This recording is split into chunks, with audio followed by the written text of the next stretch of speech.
Today, I want to read to you from Isaiah chapter 14. And in regard to Satan, how we can know now what we will see for sure someday in the future. I'll explain what I mean by reading Isaiah chapter 14, beginning at verse 12, where we read this. How you are fallen from heaven, O Lucifer, son of the morning. How you are cut down to the ground, you who weakened the nations. For you have said in your heart, I will ascend into heaven. I will exalt my throne above the stars of God.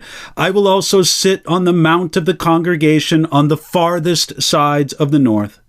I will ascend above the heights of the clouds. I will be like the Most High. Yet you shall be brought down to Sheol, to the lowest depths of the pit. Isaiah chapter 14 combines a prophecy against the literal king of Babylon, that is of Isaiah's day, with a prophecy against the power behind that king's throne, the dark being commonly known as Satan or the devil. God in Isaiah 14 allows us to know now what we will see then.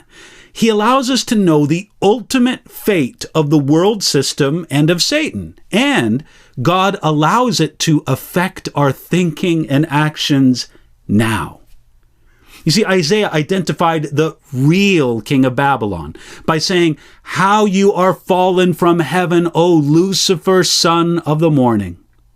You could say that there are 4 falls of Satan, and this refers to his final 4th fall. First, Satan fell from glorified to profane. You can read about that in Ezekiel chapter 28. This is what Jesus spoke of in Luke chapter 10 when he said that he saw Satan fall like lightning from heaven. This is the only one of the 4 falls of Satan that has already happened. Second, Satan will fall from having access to heaven to being restricted on earth. His access to heaven is described in passages like Job chapter 1 and in 1 Kings chapter 22. His restriction on the earth to come later is described in Revelation chapter 12, verse 9. Third, Satan will fall from his place on the earth to bondage in the bottomless pit for 1,000 years. That's in Revelation chapter 20. And then finally, as mentioned right here in Isaiah chapter 14, verse 12, Satan will fall from the bottomless pit to the lake of fire, which we commonly know as hell. That's described in Revelation chapter 20, verse 10. Now, before he fell the first time, Satan was called the son of the morning. This is a title of glory, of beauty, and honor. Lucifer was characterized by the glory of the morning.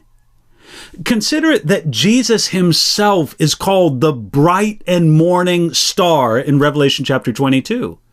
Satan, though he is only a created being, had some of these glorious qualities.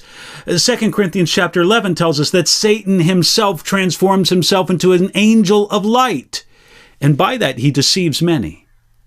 But now in Isaiah 14 we see the contrast, because God tells Satan how you are cut down to the ground. God wants us to know now that Satan is destined for hell. Satan isn't the Lord of hell.